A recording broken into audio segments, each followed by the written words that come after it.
Bueno, pues en esta magnífica jornada que estamos viviendo aquí el foro social que ha convocado el Frente Cívico Somos Mayoría, hoy hemos tenido también la gran suerte de contar con Juan Francisco Martín Seco, economista, que nos ha estado explicando el por qué nuestras pensiones no tienen ningún motivo o no tenemos ningún motivo para tener miedo de que tengan que desaparecer. No hay ningún motivo objetivo para que eso ocurra.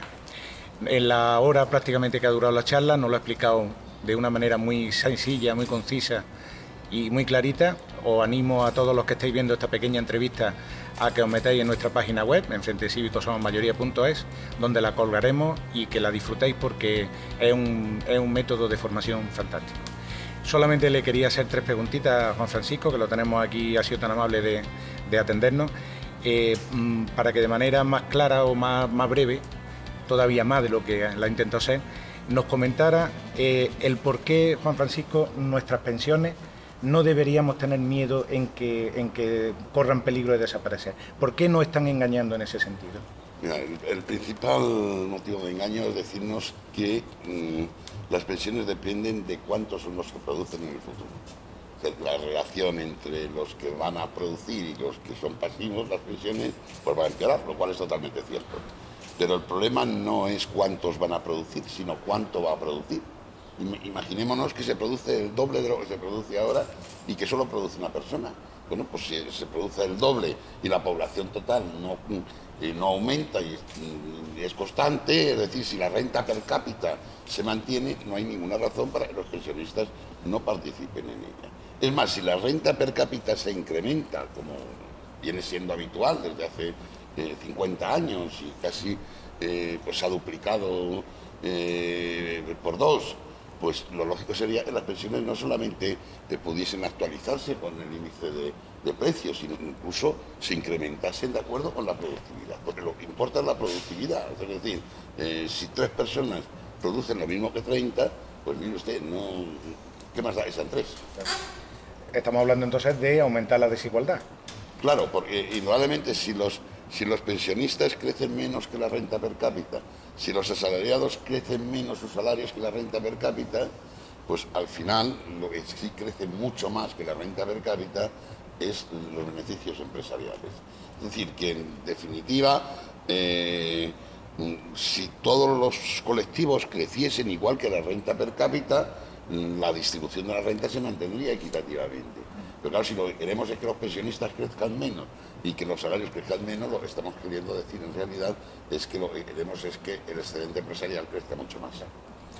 Bueno, y esto que nos comentan de que no puede ser porque no tenemos dinero, no pueden ser que las pensiones se revaloricen o que se amplíe la cobertura a más personas porque no hay dinero. Todo depende de, primero, no está dicho en ningún sitio, excepto en el Pacto de Toledo, y no está dicho así, y por lo tanto deberíamos cambiarlo, porque la Constitución dice otra cosa, que las pensiones se financian no solo con cotizaciones sociales. Entonces, las pensiones deben financiarse con todos los impuestos, y por lo tanto, con todos los impuestos, el dinero habrá o no habrá, dependiendo de qué sistema fiscal pongamos. Si realmente ponemos un sistema fiscal progresivo, con suficiencia suficiente, si el PIB se incrementa, ¿por qué los impuestos no se van a incrementar? Es decir, si somos más ricos, el doble de ricos que hace 30 años, hace 40 años, ¿por qué no vamos a poder seguir manteniendo la sanidad, la educación, las pensiones? Todo depende de los impuestos que querramos poner. Si lo que queremos es rebajar impuestos, es no cobrar impuestos a las rentas del capital, a los empresarios, a los beneficios empresariales, que no haya impuesto de patrimonio, que no haya impuesto de sucesiones, etcétera, pues indudablemente no habrá recursos.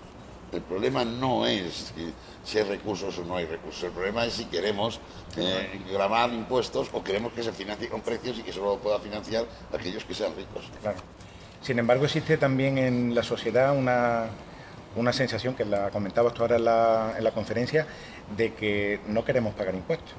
Es una cosa como lo que ha pasado con las empresas públicas, que nos las queríamos quitar los mismos trabajadores, los mismos ciudadanos queríamos quitárnoslas, y esto pues pasa igual, que no queremos pagar impuestos, ¿no? Pero de algún lado tiene que salir. Primero, la intoxicación ideológica es muy fuerte en todos los aspectos, pero segundo, es verdad que a nadie le gusta pagar impuestos. Lo que pasa es que uno tiene que razonar y decir, bueno, ¿es necesario pagar impuestos? pues es necesario porque lo que sí quiero es una sanidad pública, quiero unas pensiones públicas, quiero una educación pública, porque de no haber todo eso, pues voy a tener que pagar mucho más vía precio y seguramente no voy a tener unos servicios adecuados, porque mi economía no me da para eso, es decir, solo se lo podrían mantener un número muy limitado de personas. O sea, yo comprendo indudablemente que los grandes banqueros, que los grandes directivos de las grandes empresas, que los grandes capitalistas, pues digan, pues, impuestos cuanto menos mejor. Porque yo ya me pago la sanidad por mi cuenta, ya llevo a mis hijos a colegios privados, ya hago yo mi fondo de pensiones o tengo suficiente dinero para poder vivir en la vejez sin ningún problema.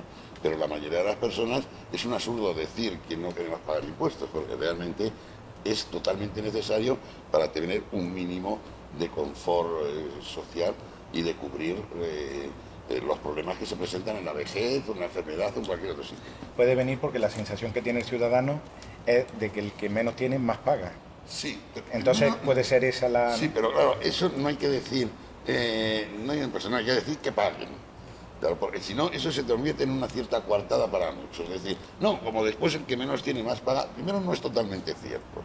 O sea, por muy poco que pague el de arriba, si realmente los impuestos, es decir, cuando se dice lo del impuesto patrimonio, bueno, pues hoy salía la noticia en la prensa, solo de un tema de distinta interpretación con la agencia y tal, el dueño de Zara ha tenido que pagar 33 millones de euros de un impuesto de patrimonio del año 2000. Decían, no vamos a quitar el impuesto de patrimonio porque lo pagan las clases medias. Hombre, las clases altas también lo pagan. Otra cosa no es que no haya que intentar que paguen mucho más y que no haya fraude y que no sé qué. Pero la solución al fraude no puede ser decir quitemos los impuestos. La solución al fraude tiene que ser luchemos contra el fraude.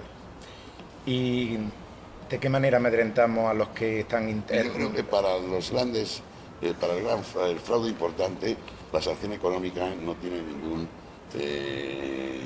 elemento desincentivador. Es decir, solo puede ser el tema del delito fiscal y la amenaza de cárcel, porque el incentivo económico, la sanción económica al final, como en estos grandes defraudadores o en general y casi todos tienen el dinero en muchos sitios, la probabilidad siempre, por muy bien que funcione la administración tributaria, siempre la probabilidad es reducida. Entonces, claro, si al final lo pueden salvar con dinero, pues en el fondo es un negocio. Porque dice, bueno, pues mire usted, como me pijan una vez, pero sí, pago, negocio con el fiscal, negocio con el inspector y termino pagando. Pero al final lo que me he ahorrado a lo largo de otros muchos, o inclusive en otras cosas que no me han detectado, que no me han pillado, ¿no? Pues nada más, muchas gracias. Nada, gracias. Muchas gracias no solamente por lo de hoy, sino por toda tu trayectoria. Aquí tenemos con nosotros a una de las personas que hace 20 años ya dijeron que la construcción europea iba a ser un desastre. Hoy ya parece que lo dicen algunos más, pero las pruebas han sido contundentes. Muchísimas gracias. Nada, gracias a ti.